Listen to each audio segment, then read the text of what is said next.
The world knew Lou Reed as rock's rebel poet, the man who wrote about street life, addiction, and forbidden love with brutal honesty. But in the summer of 1975, he was about to commit what many called career suicide, and what he called the most honest thing he'd ever done. When fans rushed to record stores that July, they had no idea they were about to witness the most audacious act of artistic rebellion in rock history. The box felt normal. The cover looked professional. But inside those grooves was something that would make executives scream, critics rage, and music history split into before and after. This wasn't just an album. This was 64 minutes of calculated revenge, wrapped in feedback and sold as art. Before we dive deeper into this story of revenge, artistic integrity, and one man's war against the music industry machine, if you're fascinated by the untold stories behind rock's greatest legends, hit that subscribe button and the notification bell. These stories don't just entertain, they reveal the human battles behind the music that shaped generations. The story begins in 1973, when Lou Reed signed what he thought was his ticket to mainstream success. RCA Records, the same label that housed Elvis Presley and David Bowie, wanted Lou Reed badly. They'd watched Transformer climb the charts, seen Walk on the Wild Side become an unlikely radio hit, and they believed Reed could be molded into something commercially massive. The contract was generous, a multi-album deal with substantial advances and serious promotional push. Reed signed it in a Manhattan office on a Tuesday afternoon, his signature flowing across the page while lawyers smiled and champagne bottles popped. But buried in the legal language was something that would become the seed of Reed's growing fury. The label had the right to approve or reject any album submission, and they expected commercial viability, whatever that meant in their corporate minds. For the first album, Reed delivered Rock and Roll Animal, a live album that satisfied everyone. It was polished, professional, and it sold respectably. RCA executives congratulated themselves on taming the Velvet Underground wild man. They began planning radio-friendly singles, television appearances, maybe even a greatest hits compilation. Reed smiled at their meetings, nodded at their suggestions, and returned to his New York apartment, where a very different plan was taking shape. The electroshock treatments his parents had forced on him at 17 had taught him something about power and control, about what happened when institutions tried to rewire your brain to fit their standards. Now, another institution wanted to rewire his art, and the old rage from those hospital rooms was returning, refined into something cold and precise. What RCA Records didn't know was that Lou Reed had been experimenting with pure sound manipulation for years. In his apartment, surrounded by amplifiers and tape machines, he'd been recording what he called his guitar orchestra, layers of feedback looped and sustained until they created walls of sonic texture that bore no resemblance to traditional songs. To Reed, this was the truest music he'd ever made, sound stripped of commerce and expectation. David Bowie, who stopped by one evening in 1974, listened for 20 minutes before saying it sounded like the inside of a migraine feels, and he meant it as a compliment. The relationship with RCA deteriorated rapidly through 1974 and into 1975. They wanted another Transformer, another Walk on the Wild Side moment. Reed wanted artistic freedom. The arguments escalated, Reed growing increasingly hostile as executives spoke about market research and demographic targeting. One meeting in March 1975 became legendary. An executive suggested Reed write something more upbeat, perhaps a love song for AM radio. Reed stood up without a word, walked out, and didn't return phone calls for 3 weeks. But walking away wasn't enough. The contract bound him to deliver albums, and refusing meant lawsuits and bankruptcy. Reed needed something more elegant, more devastating. The solution came to him one night staring at his wall of amplifiers. He would give them exactly what the contract demanded. A new Lou Reed album, properly recorded and professionally manufactured. But what filled those grooves would be his guitar orchestra, 64 minutes of uninterrupted feedback and electronic noise, with not a single lyric or melody or anything resembling a traditional song.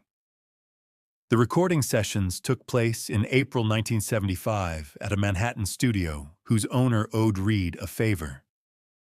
Reed arrived alone, without a band or producer, carrying his guitars and a detailed plan. The engineer later described it as the strangest sessions of his career. Reed set up multiple amplifiers, each feeding back at specific frequencies, then layered guitar tracks on top of each other, building walls of sound that physically hurt at high volumes. He wore earplugs during playback, wanting to create something so sonically intense it demanded attention, even through protective barriers. Each side had its own character. Side 1 began with low rumbling that gradually increased in pitch, feedback fighting feedback. Side 2 explored higher frequencies, creating tones that bordered on painful. Side 3 found momentary harmonics that sounded almost musical before dissolving. Side 4 was the finale. Everything turned to maximum, all frequencies colliding in sonic assault. After the final playback, the engineer asked if Reed was serious about releasing this. Reed's response was simple. He'd never been more serious about anything in his life. What made Metal Machine music truly radical wasn't just the sound, but Reed's absolute commitment to presenting it as legitimate art. He wrote detailed liner notes explaining the harmonic structures, comparing it to classical compositions by John Cage. He credited himself as composer and performer, listed the exact equipment used, treated the whole project with seriousness usually reserved for avant-garde concert music. RCA, contractually obligated to press whatever Reed delivered as long as it met technical standards, found themselves trapped. The recording quality was pristine, the mastering professional. They had no grounds to reject it. The album hit stores in late July 1975 with virtually no warning. RCA's marketing department did the bare minimum. Record store owners, trusting the Lou Reed name, ordered copies and displayed them prominently. Fans bought Metal Machine music in droves during the first week. Then the returns started. The stories became instant legend. A Boston store reported a customer returning 20 minutes after purchase, demanding a refund and claiming the pressing plant made a mistake. When the clerk confirmed it was identical to other copies, the customer grew furious. A Los Angeles shop tallied 37 return requests in 3 days. Letters arrived at RCA's offices, angry and confused. Was this a manufacturing error? Had Reed suffered a breakdown? The critical response was savage. Rolling Stone called it career suicide. Village Voice described it as an elaborate middle finger. Cream magazine suggested it proved Reed had lost his genius to drugs and ego.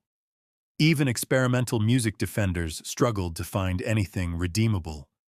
A few avant-garde voices praised the concept, while admitting the execution was almost unlistenable.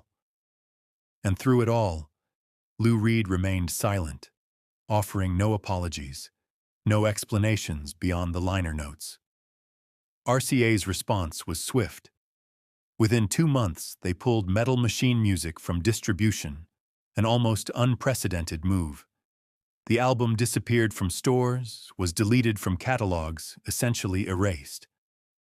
Executives made clear through intermediaries that Lou Reed's relationship with RCA was over. They were willing to eat the production costs as long as they never dealt with Reed again. The divorce was messy but final. Reed released from his obligations. RCA freed from future surprises. The damage to Reed's career was profound. Radio stations that had cautiously played Transformer now refused anything with his name attached. Promoters became hesitant to book shows. Other labels reconsidered their interest. Reed found himself in commercial exile, too notorious for mainstream success, but too associated with rock stardom to fully embrace the underground. He'd won his war against RCA, had proven an artist could weaponize artistic freedom against corporate control, but the victory felt hollow when the bills arrived. The personal toll was harder to measure. Reed's relationship with Rachel, already strained by addiction, began crumbling. Friends from the Velvet Underground days distanced themselves. Even David Bowie became cautiously diplomatic in interviews, praising Reed's courage while carefully avoiding endorsement. Reed found himself isolated in a way he hadn't been since the electroshock days, surrounded by people who either wanted to exploit him or wanted him to change. Yet something strange began happening in the months and years after Metal Machine Music's commercial suicide. Bootleg copies started circulating among experimental music enthusiasts. Art school students discovered it and heard genuine sonic exploration. Musicians working in industrial music, noise rock, and early electronic experimentation cited it as crucial influence, proof that rock instruments could create sounds beyond conventional song structures. A small but devoted cult formed around the album. Brian Eno publicly defended Metal Machine Music in a 1978 interview, claiming it was an important experiment, even if it failed as entertainment. He argued Reed had demonstrated that major label resources could be hijacked for genuine artistic experimentation. Sonic Youth, years later, would cover elements in concert, creating a direct lineage from Reed's 1975 provocation to 1980's alternative rock's embrace of dissonance. The album's reputation underwent slow rehabilitation over decades. Music scholars began writing papers analyzing its structure, discovering patterns that suggested more conscious composition than first impressions revealed. By the 1990s, Metal Machine Music had become academically respectable. Universities offered courses discussing it alongside John Cage's prepared piano works. The album appeared on lists of influential experimental recordings, praised for its uncompromising vision. A generation of musicians who'd never experienced the 1975 shock discovered it through reissues and heard it not as career suicide, but as brave artistic statement. Lou Reed's relationship with Metal Machine Music evolved considerably over decades.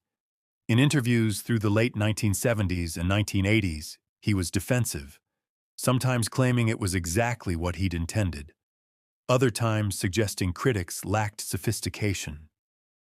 He'd contradict himself, first insisting it was serious composition, then admitting it was partly designed to escape his RCA contract. This inconsistency revealed Reed's conflicted feelings toward his most notorious work. By the time he married Laurie Anderson in the 1990s, Reed had made peace with the legacy. Anderson, herself an experimental artist, encouraged him to embrace the album rather than constantly justify it. In later interviews, Reed spoke about it with less defensiveness, acknowledging it served multiple purposes.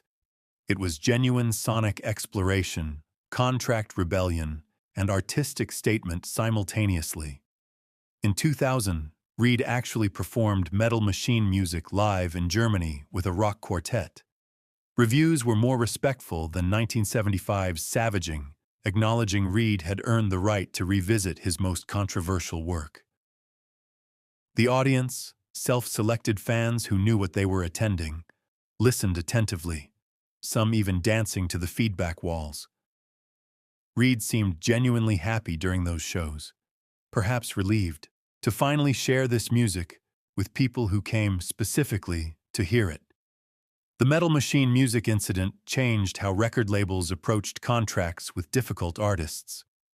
Legal departments began adding more specific language about commercial viability, about the label's right to reject albums that didn't meet marketability standards.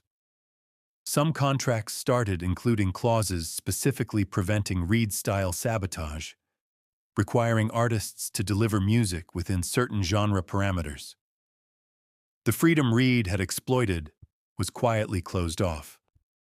But Metal Machine music also became a cautionary tale about the limits of artistic freedom within commercial systems. Musicians learned you could win the battle and lose the war, could assert your integrity so absolutely that no one wanted to fund your art anymore.